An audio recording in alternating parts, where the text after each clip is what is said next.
राग द्वेष से रहित है। एक 47 नए हैं प्रवचन सारथी, इसलिए बड़े के 47 नए प्रवचन सारथी।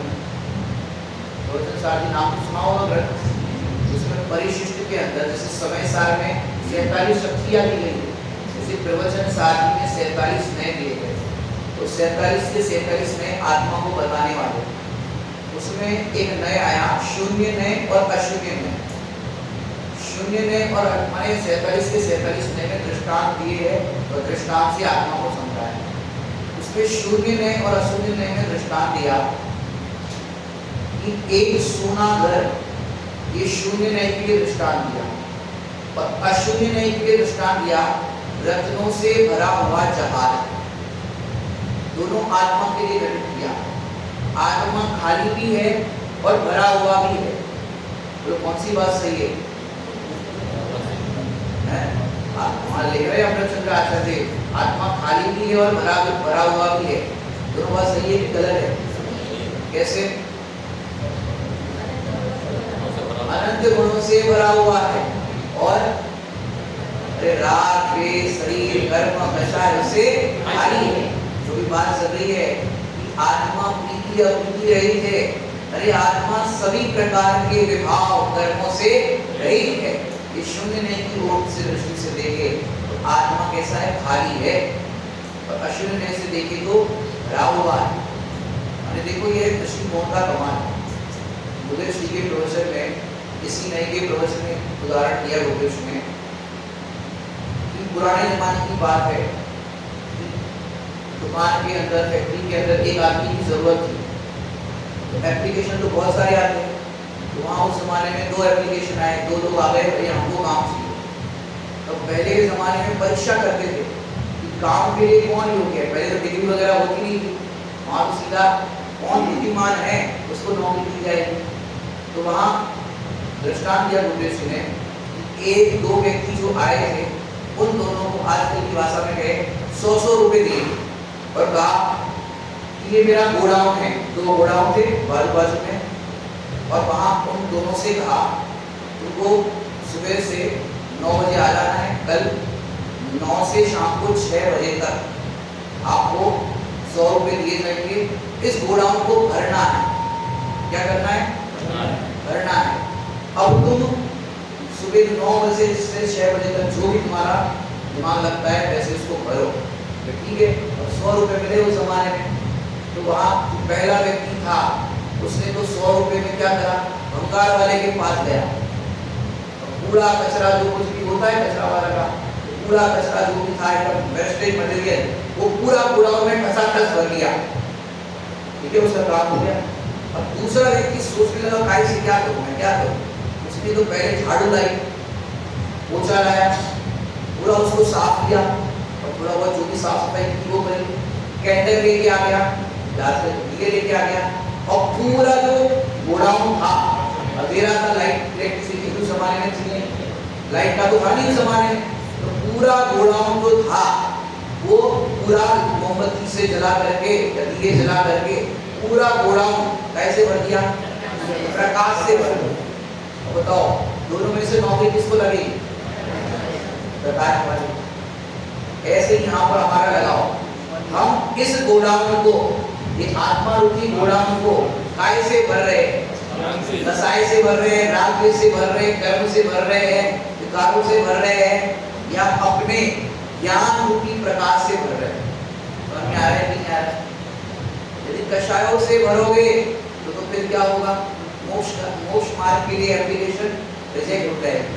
और यदि अपने समय ज्ञान रूपी प्रकाश से भरोगे तो मोक्ष मार्ग में एंट्री मिल जाएगी। तो ये आत्मा का जो स्वभाव है, पहला बोल जो देखा प्रीति अप्रीति रहित है, दूसरा बोल है शाश्वत पर है, माने अनादि अनंत है। जैसे कोई दुकान होती है, पुरानी फॉर्म होती है, तो दुकान के ऊपर कुछ लिखा होता है, पढ़ा है आप लोगों ने? क्या लिखा होता है? दुकान के ऊपर कुछ लिखा होता है, पुरानी फॉर्म होती है, पुरानी दुकान होती है। सिंस 1947 1947 से हमारी ये दुकान चल रही है, तो पुरानी दुकान होती है तो विश्वास आता है कि नहीं आता है? इतने टाइम से मार्केट में दुकान टिकी हुई है 1947 से, भैया आपको उधर से चीज लेनी चाहिए, मेरे को जेन्युइन चीज मिलेगी। ऐसी आत्मा सिंस, आत्मा का सिंस अनादिकाल से है।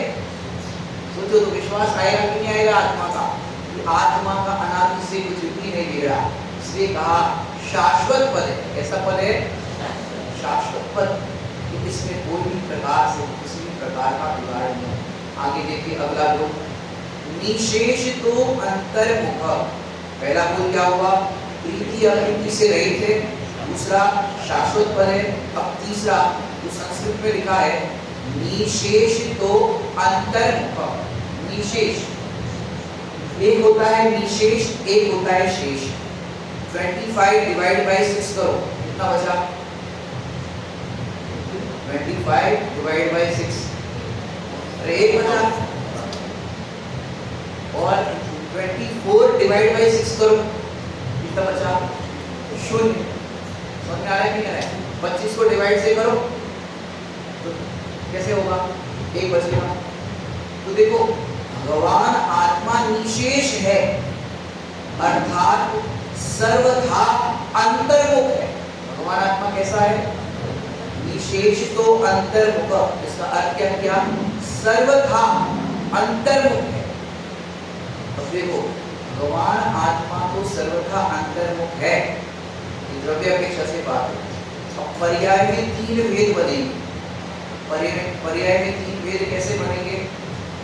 एक तो बहिर्मुख, एकांत रूप से बहिर्मुख, एकांत रूप से अंतर्मुख, और तीसरा भेद बनेगा अंतर्मुख बहिर्मुख। पर्याय अपेक्षा से 3 भेद बने, तो समझ में आया क्या? एकांत रूप से बहिर्मुख में कौन आएगा? हाँ, बहिरात्मा जी, मिथ्या दृष्टि जी, ये एकांत रूप से बहिर्मुख है, पर्याय अपेक्षा से 5। फिर एकांत रूप से अंतर्मुख, इसमें कौन आएगा? एकांत रूप से अंतर्मुख कौन आएगा? देखो 3 पॉइंट बराबर ध्यान से समझना है। एकांत रूप से बहिर्मुख, एकांत रूप से अंतर्मुख, और अंतर्मुख और बहिर्मुख, ये तीसरे नंबर के पॉइंट में है।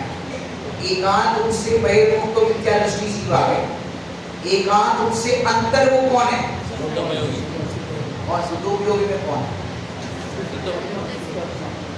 अरहंत से भगवान आएंगे यहाँ पर, शुद्धोपयोगी नहीं आएंगे। तो क्या है? एकांत रूप से अंतर्मुख। क्यों? शुद्धोपयोगी में तो फिर बहिर्मुख हो जाएंगे, शुद्धोपयोग में आएंगे तो बहिर्मुख होगा ना उपयोग। यहाँ पर परमात्मा आएंगे एकांत रूप से अंतर। समझ में आया कि क्या है? क्योंकि उनका उपयोग बहिर्मुख होगा ही नहीं। अलग से भगवान है, उपयोग बाहर आएगा क्या उनका? नहीं आएगा।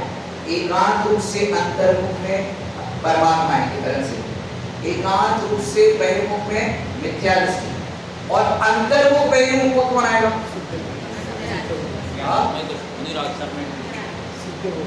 एकांत रूप से अंतर्मुख में तो परमात्मा को ले लिया, एकांत रूप से बहिर्मुख में अपन ने मिथ्या दृष्टि बहिरात्मा को ले लिया। अब कह रहे अंतर्मुख और बहिर्मुख, जो उसमें अंतरात्मा आएंगे, अर्थात चौथे गुण स्थान से लेकर 12वें गुण स्थान तक की जो साधक दशा है वो उसमें आएंगे। क्यों? वहां पर उपयोग चौथे से 12वें तक, मृणाल जब शुद्धोपयोग हो जाएगा 7वें का, वहां तो अंतर्मुख लेंगे, लेकिन कोई साधक दशा को अपन देखें तो वो अंतर्मुख और बहिर्मुख इस तरह से विभाजित होगा। छठे 7वें वाले के लिए छठे में आए तो बहिर्मुख हुआ कि नहीं उपयोग? पर्याय में तो बहिर्मुख एकांत रूप से अंतर्मुख और अंतर्मुख बहिर्मुख भेद पढ़ते। समझ में आया कि नहीं आया? लेकिन भगवान आत्मा कैसा है?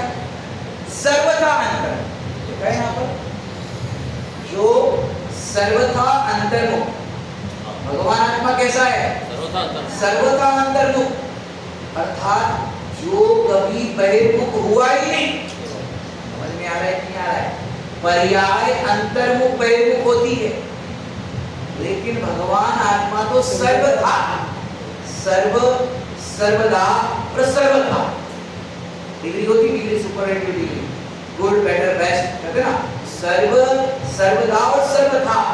जो सर्वथा अंतर्मुख है, जो कभी बहिर्मुख हुआ ही नहीं, पर्याय में अंतर्मुखता बहिर्मुखता होती है। इसलिए यहाँ पर कहना पड़ा भगवान आत्मा कैसा है कि जो सर्वथा अंतर्मुख है, जो बहिर्मुख हुआ ही नहीं। जैसे देखो बच्चे जो नाटक वगैरह प्रोग्राम वगैरह करते, सांस्कृतिक प्रोग्राम में, तो उसमें एक बच्चे ने 4 बच्चे थे, 4 गति का रोल करना था। एक बच्चा उसमें त्रियंश गति का रोल कर रहा था, तो उसने गोरिल्ला की ड्रेस पहनी। गोरिल्ला समझते हो, जैसे बाल वगैरह रखे थे, तो गोरिल्ला की ड्रेस पहनी। अब जब नाटक की प्रैक्टिस होती है ना, जो भी टीचर सिखाने वाले होते हैं, तो लाइन से सबका पार्ट आता है एक्शन करने का। ए गोरिल्ला जल्दी करा, गिरा है। तो रोज रोज उसको उसी नाम से बुलाते थे, कैरेक्टर के नाम से बुलाते प्रैक्टिस करने को। तो रोज गोरिल्ला गोरिल्ला बुला रहे थे। जब भी बुलाए एकदम हाजिर हो जाता गोरिल्ला। अब नाटक पूरा हो गया, नाटक एकदम सक्सेसफुल हो गया, सबको बहुत अच्छा लगा, 4 गति का बहुत अच्छा वर्णन किया था। अब वो लड़का उस गोरिल्ला की ड्रेस में बैठा रहा। सब कह रहे भैया अब तो उतार दे गोरिल्ला की ड्रेस। अरे मैं तो गोरिल्ला हूँ, मैं तो गोरिल्ला हूँ। अरे नहीं, तू तो मनुष्य है, तेरा नाम तो ये है। अरे नहीं, मैं तो गोरिल्ला हूँ। अब बताओ वो गोरिल्ला है कि मनुष्य है? अब वो सोच रहा है कि मैं मनुष्य कब बनूंगा। अरे तू मनुष्य तो पहले से ही है। समझ में आ रहा है कि नहीं आ रहा है? सिर्फ तूने गोरिल्ला की ड्रेस पहनी। समझ में आ रहा है कि नहीं आ रहा है? ऐसे तू आत्मा तो पहले से ही है, तूने ये मनुष्य गति का चोला पहना है। समझ में आ रहा है कि नहीं आ रहा है? मनुष्य गति का चोला पहना है तो मनुष्य कहलाता है। दिव्यज गति का चोला पहना है तो दिव्यज कहलाता है। लेकिन वो कौन? आत्मा। बाहर की ओर बहिर्मुखता होती है, अंतर्मुखता होती है पर्याय में। लेकिन आत्मा कैसा है? सर्वथा अंतर्मुख। समझ में आया कि नहीं आया? जो सर्वथा अंतर्मुख है, बहिर्मुख कभी भी हुआ ही नहीं। बहिर्मुख हुआ हो तो उसको अंतर्मुख किया जाए। क्या कहा? बहिर्मुख हुआ हो तो उसको अंतर्मुख किया जाए। तो फिर कथन तो ऐसा आता है कि अपने उपयोग को पर की तरफ से हटा लो, अपने उपयोग को उपयोग में लगाओ। तो आता है कि नहीं आता है कथन?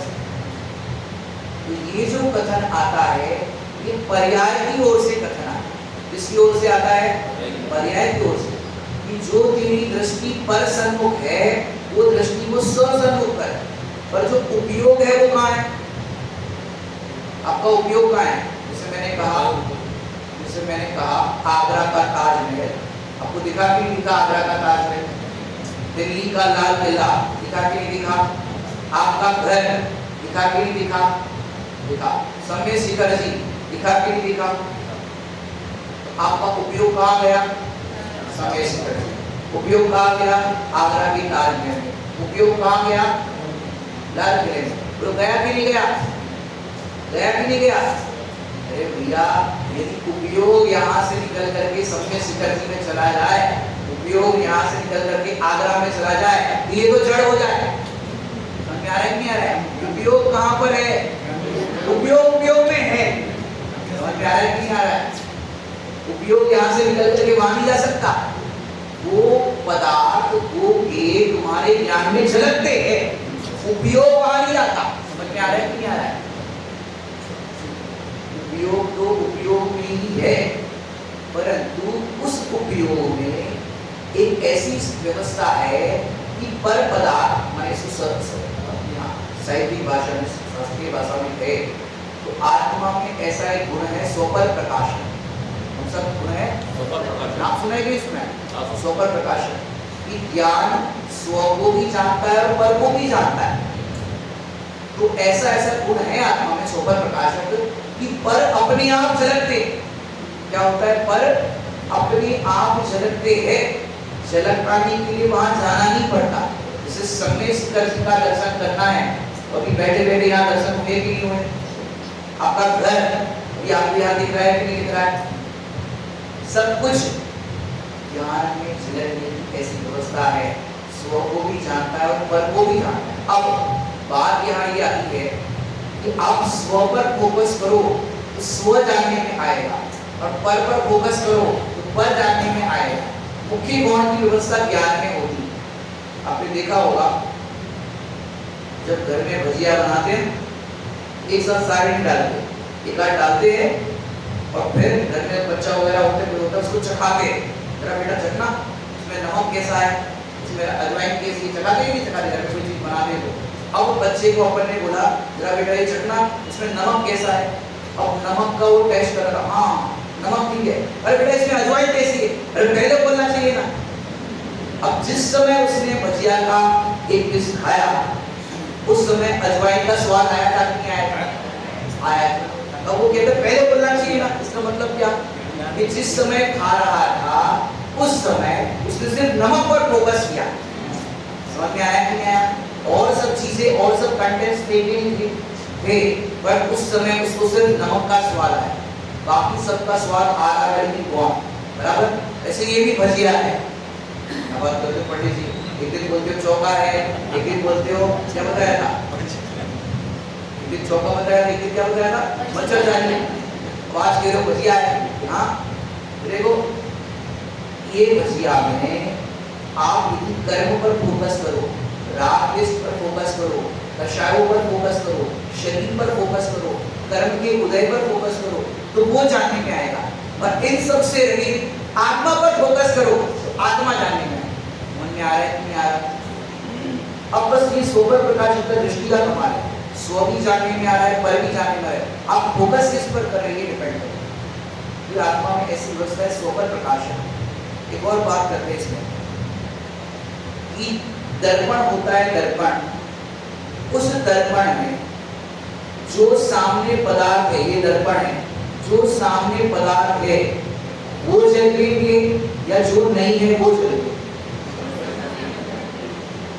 समझ में आ रहा है कि नहीं? जादू दिखाऊंगा, जादू आवरा का डाला ऐसा जादू दिखाऊंगा कि दर्पण उसके सामने जो पदार्थ है वो दिखेंगे कि जो नहीं है वो भी दिखेंगे।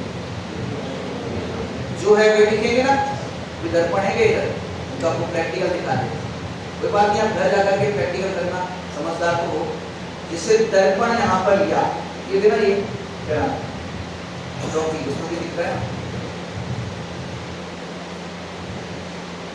देखो ये हो गया दर्पण, कुछ दिख रहा है कि नहीं दिख रहा है? अब देखो ये आप समझ लो दर्पण है। अब मैंने पुरुषों की तरफ ये दर्पण रखा, जेंट्स की तरफ रखा, कौन दिख रहे हैं? पुरुष दिख रहे, जेंट्स, महिलाएं तो नहीं दिख रही ना इसमें। अब मैंने महिलाओं की तरफ रखा, कौन दिख रहा है? महिलाएं दिख रही, जेंट्स तो नहीं दिख रहे ना। ये जादू, मैंने पुरुषों की तरफ ये रखा दर्पण, आप इधर से देखोगे तो आपको एक पंखा दिखेगा, महिलाएं भी दिखेगी। आप इस एंगल से देखोगे, ये जो लिखा है वो दिखेगा, ये दिखेगा। अरे नीचे से देखोगे ऊपर का शरीर दिखेगा, ऊपर से देखोगे तो नीचे का फ्लोरिक दिखेगा, जबकि दर्पण उसके सामने नहीं है। समझ में आ रहा है कि नहीं आ रहा है? जबकि दर्पण उसके सामने नहीं है तो भी जो पदार्थ नहीं है वो भी झलक रहे हैं। ये ज्ञान, ये इस दर्पण की व्यवस्था में जो पदार्थ नहीं है वो झलक रहे हैं। अरे भैया ये तो जड़ दर्पण का कमाल है, लेकिन हमारा ज्ञान रूपी दर्पण का ऐसा चमत्कार है जो भूतकाल की पर्याय नहीं है वो भी ज्ञान रूपी दर्पण में झलकने की व्यवस्था है, भविष्य की पर्याय वो भी नहीं है वो भी ज्ञान रूपी दर्पण में झलकने की व्यवस्था है। अरे जो वर्तमान की है वो भी देखने की व्यवस्था है। अरे तीन लोग, तीन काल की समस्त पर्याय को युगपत जानने की व्यवस्था है, वो इसी ज्ञान में सामर्थ्य है। अरे जड़ दर्पण में ऐसा झलकता है तो केवल ज्ञान रूपी दर्पण में लोकालोक झलके, इसमें क्या आशय? तो ज्ञान की ऐसी स्वच्छता है, ये पदार्थ उसमें झलकते हैं। लोकालोक झलकते जिसमें ऐसा प्रभु का केवल ज्ञायत भाव झलकता जिसमें ऐसा मेरा सहज ज्ञान। कौन सा ज्ञान? सहज ज्ञान। देखो ये केवल ज्ञान माने ये जो 5 प्रकार के ज्ञान है, मति, शुद्ध, अवधि, मन, परि और केवल, ये तो उपाधि वाले ज्ञान। कैसे ज्ञान है? उपाधि वाले। सरल भाषा में अपन करें, पानी कितने प्रकार का होता है? पानी, कुएं का पानी, फिर नल का पानी, बोरिंग का पानी, आरओ का पानी, कपड़ा धोने का पानी, क्या बोलते हैं, बर्तन धोने का पानी, सब पानी है ना। कितने प्रकार के पानी है? भैया ये सब प्रयोजन वशात अलग अलग पानी कहे जाते हैं, परंतु पानी का यदि फॉर्मूला निकालो तो क्या निकलेगा? H2O। पानी तो पानी है, प्रयोजन वशात तपेली का पानी, कटोरे का पानी, नल का पानी, जग का पानी, सब अलग अलग पानी कहते हैं, लेकिन पानी पानी। ऐसी आप देखो मति ज्ञान, शुद्ध ज्ञान, ऐसे 5 नाम लिखी है, इधर हाथ रखो, बचा क्या? ज्ञान। क्योंकि इसमें 204 नंबर की गाथा है समय सारणी में हमारे कहा कि ये सहज ज्ञान है, तो 5 प्रकार के ज्ञान जो है ना, मति शुद्ध होगी, मन परे ज्ञान, केवल ज्ञान, ये सहज ज्ञान का अभिनंदन करते। ये सहज ज्ञान नहीं होता तो केवल ज्ञान कौन कहता? कि सहज ज्ञान के आश्रय से केवल ज्ञान होता है। जो वर्तमान में सहज ज्ञान है ना, उसके आश्रय से केवल ज्ञान होता है। ये सहज ज्ञान नहीं होता तो केवल ज्ञान कहां से आता? ये सहज ज्ञान वाला जो भगवान आत्मा है वो कैसा है? सर्वथा अंतर्मुख। कैसा है? सर्वथा अंतर्मुख, जो कभी बहिर्मुख हुआ ही नहीं है, ऐसा ही भगवान आत्मा। आगे क्या लिखा है? जो सर्वथा अंतर्मुख है, फिर प्रकट प्रकाशमान। संस्कृत में निकालना, संस्कृत में देखो क्या लिखा है, संस्कृत में ऊपर निर्भेदोदित, ऐसा लिखा ना, निर्भेद, निर्भेदोदित शर्व निर्भेद, ऐसा है लिखा है ऊपर या ऊपर संस्कृत में देखो, शाश्वत निशेष तो अंतर्मुख का मतलब हुआ सर्वथा अंतर्मुख। फिर क्या है? निर्भेदोदित शर्म निर्मित, ये संस्कृत का वाक्य। निर्भेद का अर्थ होता है, एक तो निर्भेद का अर्थ होता है अभेद। क्या होता है? अभेद। भगवान आत्मा कैसा है? अभेद। अभेद की बात अगर करते हैं उसके पहले शाब्दिक अर्थ करते हैं निर्भेद, कि जिसको भेदा नहीं जा सकता। क्या कहा? निर्भेद माने जिसको भेदा नहीं जा सकता। वो ऐसी वस्तु है जैसे सीता जी जब वनवास चल रहा था, रावण ने उनका हरण किया। रावण ने नाना प्रकार के प्रलोभन दिखाए, नाना प्रकार का भय दिखाया, नाना प्रकार की कोशिश की, लेकिन वो सीता को अपना बना पाएगा? उसके शील को भेद नहीं पाए। मैंने देखो रावण ने तो कितने उपाय किए थे। एक संबोधन सप्तक नाम की रचना है, उसमें बड़े पंडित साहब ने लिखा, सीता अनुकूल बनाने में रावण ने क्या क्या नहीं किया। अगर आप पुराण पढ़े हो तो पता चलेगा आपको क्या क्या नहीं किया। नाना प्रकार से भय वाला वातावरण कर दिया, बिच्छू सांप सब दिखाए, भय से घबराई, प्रलोभन दिए। स्फटिक का महल था रावण का, बहुत सारे प्रलोभन दिए, बातों में नहीं आई। अंत में थक गया रावण की कैसे इसको अपना बनाओ। उनकी जो पटरानी थी मंदोदरी, वो मंदोदरी ने कहा स्वामी आपकी ये दशा हमसे देखी नहीं जाती। अरे आपके पास तो बहुरूपी विद्या है, वो बहुरूपी विद्या का प्रयोग करो, वो आपको स्वीकार कर लेगी। आप राम का रूप धारण करो, वो आपको स्वीकार कर लेगी सीता। तो वहां पर उन्होंने राम का रूप धारण किया। कौन ने? रावण ने। ऐसा ही प्रसंग आता है अन्य मत के अंदर भी। तुलसीदास जी हुए, तुलसीदास नाम सुना होगा सबने।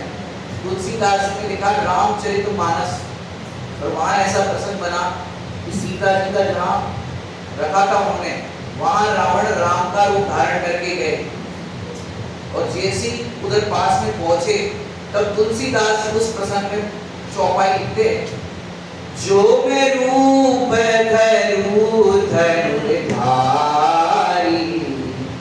जो मैं रूप धरू धनुर्धारी, माता रूप लगे पर नारी। जो मैं राम का रूप धारण करता हूँ तो सीता मुझे माता रूप नजर आती है, और रावण का रूप धारण करता हूँ तो सीता नजर आती है।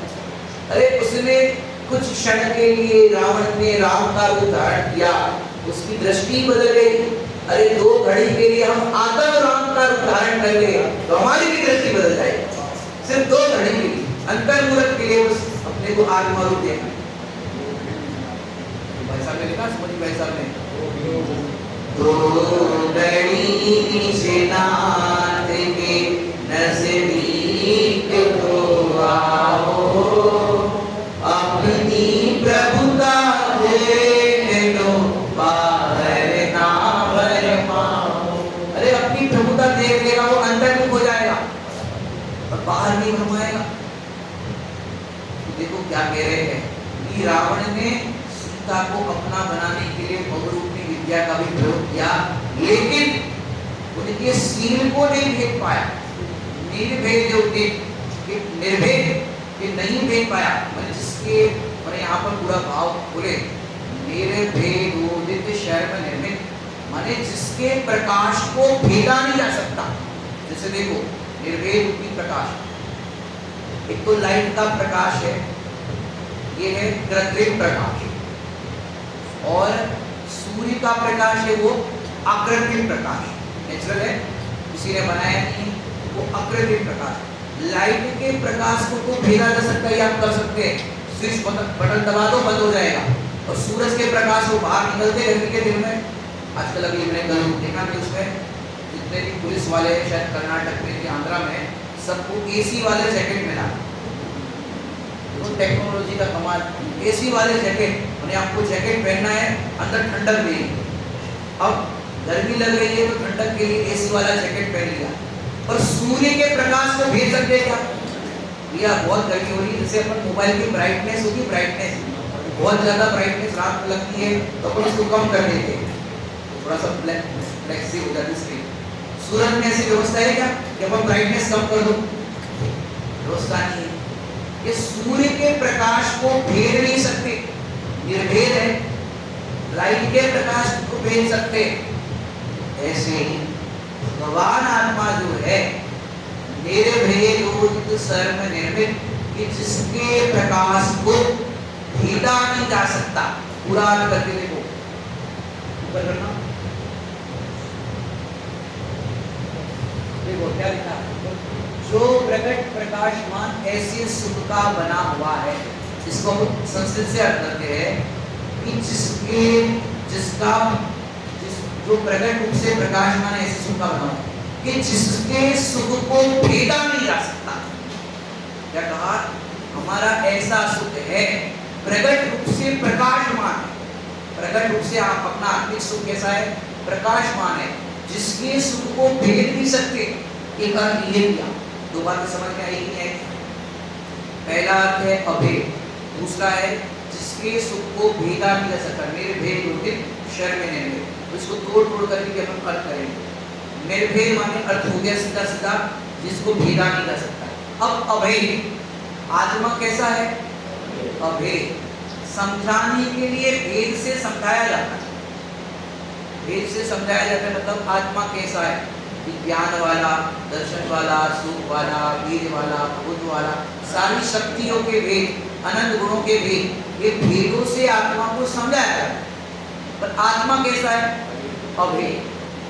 भेद से समझाना मजबूरी है और अभेद आत्मा का अनुभव करना जरूरी। कोई भी वस्तु को समझाएंगे तो भेद से समझाएंगे। जैसे आप देखो, घर के अंदर पहली बार खीर बनी थी, किसके घर पे बनी थी पहली बार खीर? अग्रत पुण्य, नाम सुने आप लोगों ने? अग्रत पुण्य, वो अग्रत पुण्य के घर पर पहली बार खीर बनी थी। रोज वो रसोई बनाने का काम करती थी, 7 पुत्र थे, एक सेठ जी थे, उनके रसोई बनाने का काम करती थी माँ, और रोज वो खीर बनती थी तो लगाता था कि मेरे को भी चाहिए, मेरे को भी चाहिए, और वो मार पड़ती थी सेठ के पुत्र से। लेकिन सेठ जी ने थोड़ा सा दूध दिया, चावल दिया, बोला झोपड़ी में जाके बनाओ। पहली बार खीर बनी। माँ खीर में क्या क्या होता है? खीर तो पूरी अभेद वस्तु बेटा, इसमें चावल होते हैं, बासमती राइस, इसके अंदर दूध होता है, इसके अंदर किशमिश होती है, इसके अंदर बढ़िया सारी चीजें होती है, ऐसे करके बताया। अब जब ये तो मेरे को खरीदना ही बताना था खीर, अब समझाया भेद। अब खाते समय कोई ये करे, अच्छा इसमें बासमती चावल, इसमें दूध, इसमें किशमिश, बताओ खीर का आनंद ले सकते हैं क्या? समझाने के लिए बताया था कि ये कंटेंट्स है, पर खाते समय अगर विकल्प करोगे तो उसका स्वाद नहीं है, अनुभव नहीं होगा। एक और एग्जांपल, शोरूम के अंदर कार खरीदने के लिए जाते हैं, सेल्समैन बोलते हैं किस रेंज में चाहिए, कितने लाख की, कितने करोड़ की चाहिए। अब वो क्या करेगा, उस कार के फीचर्स बताएगा, इसके अंदर जेके का टायर है कि एमआरएफ का टायर है, इसमें पावर विंडो है, ऑटो गियर है, म्यूजिक सिस्टम है, एसी है, हीटर है, सारी चीजें उसकी समझाई। अरे सर एक बार ट्राई तो करो, इतनी सारी चीजें हैं मेरे पास फैसिलिटी का, पर एक टेस्ट ड्राइव, क्या बोलते हैं test drive, but test drive, अब टेस्ट ड्राइव ले रहे थे, चला रहे हैं, auto gear, power steering, power window, AC सब देख रहे। अरे सेल्समैन ने बोला था एमआरएफ का टायर है, और चलाते चलाते ऐसे नाम पढ़ने जाएगा तो क्या होगा, इन्हें चेक तो कर लूं मैं एमआरएफ का टायर है कि कौन सा है। कि ऑन द टेबल तुम जब बैठे हो ऑफिस में, शोरूम में, तब जो कुछ भी देखना है कार का देख लो, पर जब चलाने के लिए जाओ तब देखने मत जाओ, तब तो कार चलाने का आनंद लो। समझ में आया कि नहीं आया? तब विकल्प करोगे तो माइंड डाइवर्ट हो जाएगा, एक्सीडेंट हो जाएगा। ऐसे ही आत्मा को जब स्वाध्याय करने के लिए बैठे हो, विकल्पात्मक भूमिका में बैठे हो, तब आत्मा का पूरा स्वरूप समझ लो। आत्मा कैसा है, प्रीति अप्रीति रहित है, शाश्वत पद है, फिर सर्वथा अंतर्मुख है, निर्भेद रूप सर्वनिर्मित, प्रकट रूप से प्रकाशमान ऐसे सुख का बना हुआ है। ये सब समझ लो ऑन द टेबल। पर जब अनुभव के लिए बैठो, तब यदि विकल्प करोगे तो निर्विकल्प आत्मा की अनुभूति नहीं होगी। समझ में आ रहा है कि नहीं आ रहा है? इन भेदों के द्वारा तो आत्मा समझाया जाता, पर भेद ग्रहण के द्वारा निर्भेद हाथ नहीं आता। समझ में आया कि नहीं? भेदों के द्वारा आत्मा को समझाएंगे, लेकिन यहाँ पर तो भेदों में उलझ गए, विकल्पों में उलझ गए, तो निर्विकल्प आत्मा की अनुभूति नहीं होगी। समझ में आया कि नहीं आया? तो आत्मा कैसा है कि जिसके प्रकाश को, जिसके सुख को कोई भेद नहीं सकता, एक बात। दूसरा, निर्भेद का अर्थ क्या? अभेद है। तो ये अभेद आत्मा समझाएंगे भेद से। अनुभूति कैसे करना है? अभेद। सब दृष्टांत से लगा सकते हैं। देखो, लड़की देखने के लिए लड़के वाले गए, लड़के वाले लड़की देखने के लिए गए, और देखने के लिए गए, बैल बजाया, ढोला बोला, आई साहब बताइए, बैठे, एकदम घर एकदम नीट क्लीन दिखा, स्वच्छता एकदम। वो लड़की आई नहीं है, पर घर को देखा एकदम नीट एंड क्लीन है, मतलब स्वच्छता बहुत अच्छी है, कि घर पे ही देखा। अब वॉल पर एक मार्कशीट टंगी हुई थी, गोल्ड मेडलिस्ट, लड़की आई नहीं अभी तक। क्या समझ में आया? अच्छी पढ़ी लिखी है। बाजू में एक और सर्टिफिकेट लगा था, संगीत विशारद, लड़की आई नहीं अभी तक।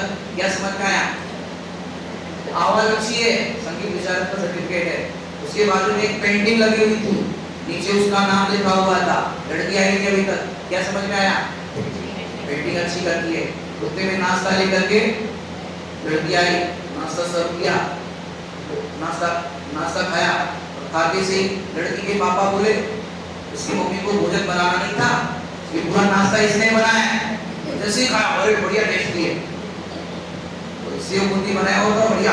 अब इतनी सारी चीजें आपने देखी, पहली लड़की आई थी, अभी लड़की आई तो भी कोई बात नहीं, लेकिन नाश्ता टेस्ट किया, क्या समझ में आया? बाप कला भी अच्छी है, इसकी भोजन बनाने की कला भी अच्छी, अच्छा बनाया। अब मुझे एक बात बताओ, आपको पेंटिंग अच्छी लगी, घर की स्वच्छता अच्छी लगी, सब कुछ अच्छा लगा कि नहीं लगा? नाश्ता भी अच्छा लगा, तो क्या करोगे? नाश्ता बहुत बढ़िया है, 1-1 किलो पार्सल कर देना। ऐसा करोगे कि नाश्ता अच्छा लगा? तो नाश्ता अच्छा लगा ये है भेद, स्वच्छता अच्छी लगी है भेद, पेंटिंग अच्छी लगी है भेद, गोल्ड मेडल्स लगा के अच्छा है भेद। लेकिन अब नाश्ता अच्छा लगने पर नाश्ता 1-1 किलो पार्सल नहीं कराते हैं, नाश्ता बनाने वाली पार्सल करते हैं, अर्थात उसको लेके आ जाते हैं। समझ में आया कि नहीं आया? भेदों के द्वारा भेद ग्रहण नहीं करना है, अभेद वस्तु को ग्रहण करना है। समझ में आया कि नहीं आया? जैसे आत्मा के भेद बताए, ज्ञान वाला, दर्शन वाला, सुख वाला, वीर्य वाला, जीवत्व शक्ति, चित्ती शक्ति, दृष्टि शक्ति, ज्ञान शक्ति, सुशक्ति, इन भेदों के द्वारा आत्मा को देखा।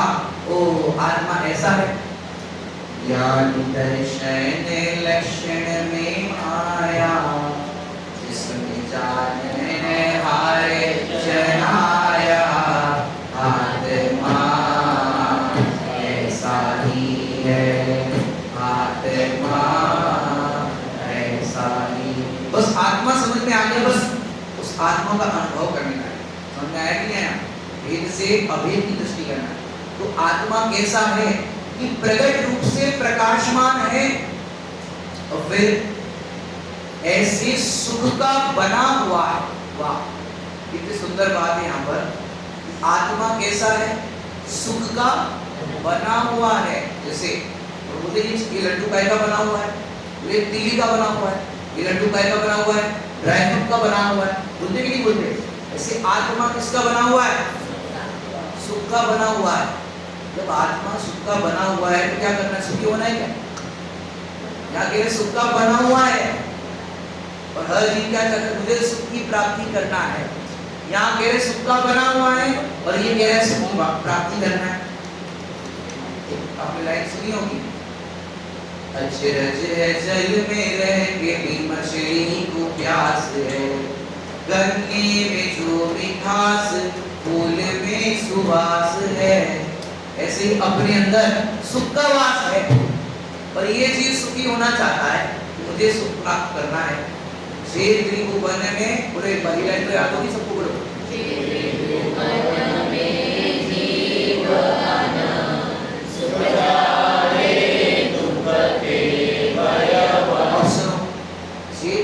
में जीव अनंत, यहाँ तक तो बात ठीक है, लेकिन सुख चाहे याते दुखवत, क्या बोला? मारो भयवत दिखाए ना, सुख चाहे याते दुखवत। सुख चाह रहे हैं इसलिए दुखी हो रहे। समझ में आ रहा है कि नहीं आ रहा है? वहां जो बात है वो तो ठीक है, लेकिन आपको आनंद के लिए अलग अलग अर्थ कर सकते हैं, पर सुख चाह रहे हैं इसलिए दुखवत, इसलिए दुखी हो रहे। समझ में आया कि नहीं आया? अगर सुख का बना हुआ देखे तो बताओ दुखी होगा क्या कोई? अरे मैं तो सुख का बना हुआ हूँ, मुझे सुखी होना नहीं है, मैं तो परिपूर्ण हूँ। जब ये जीव अपने आप को दुखी अनुभव करता है तब परिपूर्ण अनुभव नहीं करता, और जब परिपूर्ण अनुभव करता है, सुख का बना हुआ अनुभव करता है, फिर दुख होने का प्रश्न ही नहीं। आत्मा में कोई दुख नाम की शक्ति है क्या? नहीं है शक्ति। दुख क्या है?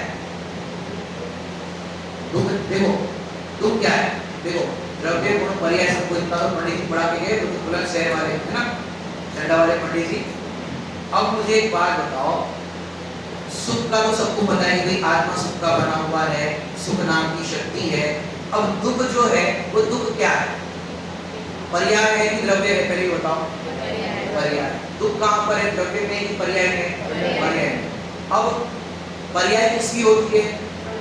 गुणों के परिणाम को पर्याय कहते हैं, और गुण किसका होता है? द्रव्य का होता है। अब मुझे एक बात बताओ, पर्याय कौन से गुण की, कौन से द्रव्य की पर्याय? क्या बोला? पर्याय जो है ना दुख की पर्याय, वो दुख की पर्याय कौन से गुण की और कौन से द्रव्य की पर्याय? ये बराबर लगाना। 6 द्रव्य है, तो 6 द्रव्य के अंदर लगाओ कौन से द्रव्य की, कौन से गुण की, कौन सी पर्याय? कौन से? जीव द्रव्य की पर्याय।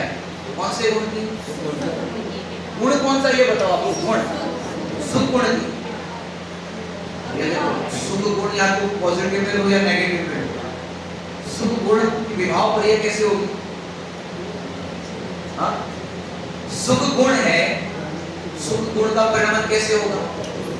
सुख रूप में ही होगा। जैसे ज्ञान गुण है, उसका ज्ञान रूप में परिणाम होगा, अज्ञान रूप में तो नहीं होगा ना। जो गुण जैसा है वैसा ही निरंतर परिणाम करेगा कि नहीं करेगा? अब जो दुख कह रहे हैं वो दुख पहले तो द्रव्य होना चाहिए। दुख कौन से द्रव्य में दुख है? जीव द्रव्य में दुख है, उसका गुण है क्या? अब एक और बात सुनो, गुण किसे कहते हैं? द्रव्य गुण पर्याय में थोड़ा सा मंथन करते हैं। गुण की परिभाषा बताओ। जो द्रव्य के संपूर्ण भागों में और संपूर्ण अवस्था में पाया जाए उसे गुण कहते हैं। अब आप कहो दुख, तो दुख नाम का गुण है क्या? आप कह रहे हो शील की विभाव पर्याय है, तो द्रव्य के संपूर्ण भागों में है क्या? तो संपूर्ण अवस्था में है क्या? तो कौन सी पर्याय है? उसको तलाश तो करो। अरे तो पर्याय है तो उसका गुण होना चाहिए कि नहीं होना चाहिए? और गुण की परिभाषा क्या बोल रहे हैं? जो द्रव्य के संपूर्ण भागों में, संपूर्ण भागों में तो होना चाहिए कि नहीं? जैसे ज्ञान, ज्ञान गुण को अपन ने पकड़ा, तो ज्ञान गुण द्रव्य के संपूर्ण भागों में है कि नहीं? इधर से बाल खींचोगे तो आपको फील होगा कि नहीं? ज्ञान होगा कि नहीं होगा? पैर का नाखून खींचोगे तो ज्ञान होगा कि नहीं होगा? तो सिक से लेकर के नाक तक ज्ञान का वेदन हो रहा है कि नहीं हो रहा है? अब दुख नाम का गुण अगर आप कहो तो वो भी संपूर्ण भागों में होना चाहिए कि नहीं होना चाहिए? उसकी पर्याय तो होनी चाहिए कि होनी चाहिए? नहीं, विभाव पर्याय तो उसका गुण तो बताओ। तो ये कह रहा हूं गुण की पहले गुण होगा तब उसकी पर्याय का कार्य समझ में आएगा। समझ में आ रहा है कि नहीं आ रहा है? दुख है क्या?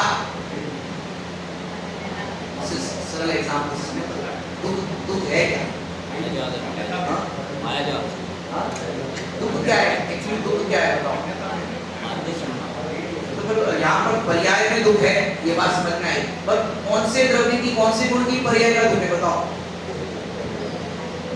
पंखा चल रहा है, बोलो सुख है कि दुख है? गर्मी लग रही है और पंखा चल रहा है, अच्छा फील होता है। और किसी को बुखार आ गया है, उसको जरा भी हवा लगती है, अरे भाई पंखा बंद करो, पंखा बंद करो। उसके लिए पंखा दुख का निमित्त बन रहा है, और जिसको गर्मी लग रही है उसको सुख का निमित्त बन रहा है। ये क्या है भैया? दुख है क्या? एक्चुअली दुख है क्या? तो इतना पूछ इसलिए रहे कि आप लोग भी कुछ सोचो। अब तक अपन सोचते आ रहे हैं विभाव गुण की पर्याय, विभाव गुण अगर हो तो द्रव्य के संपूर्ण भागों में, संपूर्ण अवस्था में पाया जाना चाहिए। समझ में आ रहा है नहीं आ रहा है? दुख, एक बार बाबूजी युगली साहब शंकर समारोह होते थे पहले, बाबूजी से अलग अलग प्रश्न पूछे जाते थे, तो बाबूजी से पूछा कि बाबूजी ये दुख है वो कौन से गुण की, कौन से द्रव्य की पर्याय है?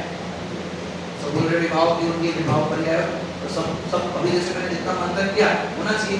बाबूजी ने ऐसा कहा कि दुख काल्पनिक द्रव्य की, काल्पनिक गुण की काल्पनिक पर्याय।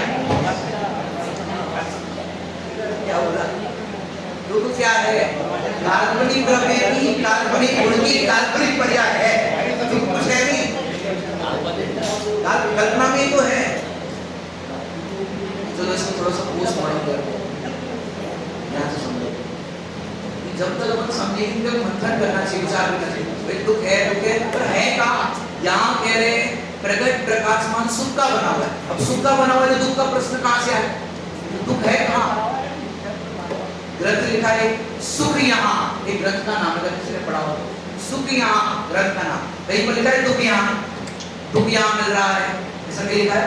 आप कोई भी रचना पढ़ो, मैं ज्ञानानंद स्वभावी हूँ, आनंद माने सुख, मैं दुख वाला हूँ, ऐसा कहीं पर लिखा है क्या?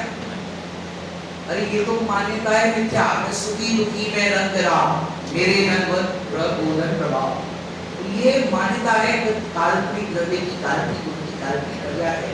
वास्तव में दुख नाम की कोई चीज भी कल्पना में है सब कुछ। जैसे आप पुण्य का उदय पर पाप का उदय किसे कहते हो? आपको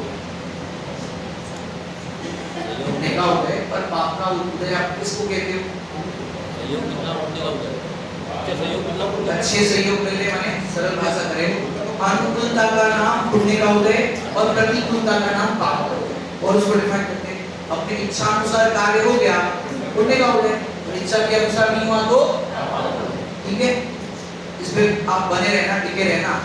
आप लोग ये कह रहे हो इच्छा अनुकूल हो गया तो पुण्य का उदय, और इच्छा के प्रतिकूल हो गया तो, जैसे शादी पार्टी में गए और बढ़िया मनपसंद मिठाई बन गई, मनपसंद चीज बन गई, पुण्य का उदय की पाप का उदय? पुण्य का उदय सीधे अच्छी अपनी मनपसंद चीज बन गई तो पुण्य का उदय। आयुष भैया आपको कौन सी मिठाई पसंद है?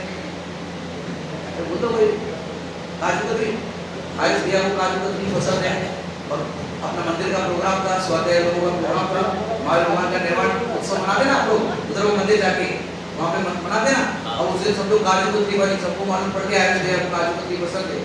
अब एक दूसरे को परोसते भी है ना, सादर एक दूसरे को, अब सबको मालूम पड़ गया को पसंद है, और जितने लोग बैठे भैया हमारे हाथ से लेना पड़ेगा।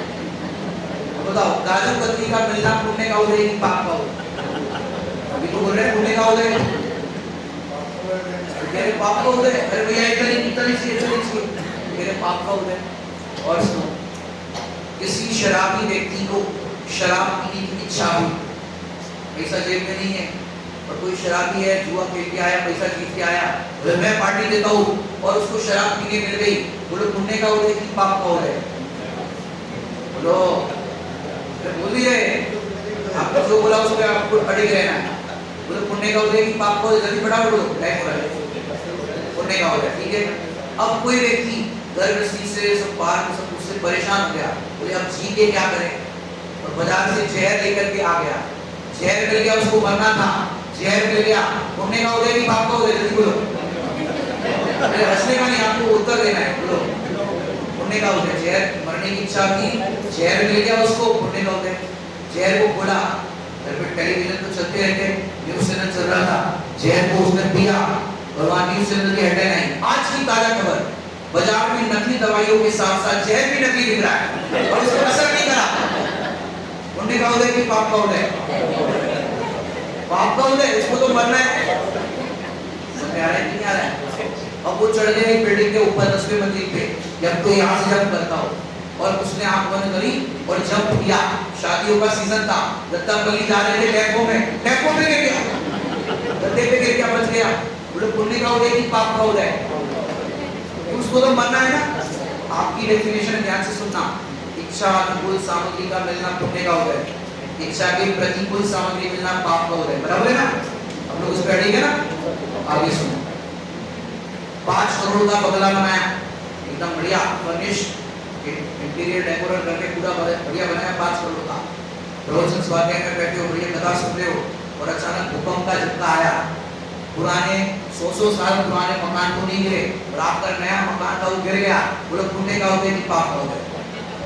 बोलो जल्दी, पाप का उदय। कोई बात नहीं, बैंक बैलेंस था तो फिर क्या किया, चलो कोई बात नहीं, गिर गया तो गिर गया, प्लॉट तो अपना है, नीचे से खुदाई की, बहुत गहरा बेसमेंट बनाना था, और नीचे से 50 करोड़ का घड़ा भर के खजाना निकला। सोना तो महंगा है ना, हीरा जवाहरात महंगा है, और घड़ा भर करके पूरा सोना, बड़े बड़े बाजू बदल सब कुछ उसके अंदर निकला, 50 करोड़ का खजाना निकला। अब मुझे एक बात बताओ, मकान का गिरना पुण्य का उदय कि पाप का उदय?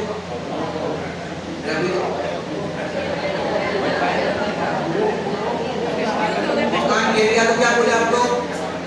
पाप का उदय है। और अब मकान के नीचे से 50 करोड़ का खजाना निकला तो मकान का गिरना तो एक ही घटना हुई ना, घटना तो एक ही हुई ना, मकान का गिरना। पहले कह रहे हो पाप का उदय, और 50 करोड़ का खजाना निकला तो पुण्य का उदय। घटना तो एक है ना, मकान की गिरने की। समझ में आ रहा है कि नहीं आ रहा है? घटना एक ही है मकान की गिरने की। आपने पहले कहा पुण्य का उदय, पाप का उदय, मकान गिर गया तो पाप का उदय, खजाना निकल गया तो पुण्य का उदय। वास्तव में है क्या? अनुकूल करे प्रतिकूल करे, सच्चे मन झूठे मन की वृत्ति। ये पुण्य का उदय और पाप का उदय झूठे मन की वृत्ति है।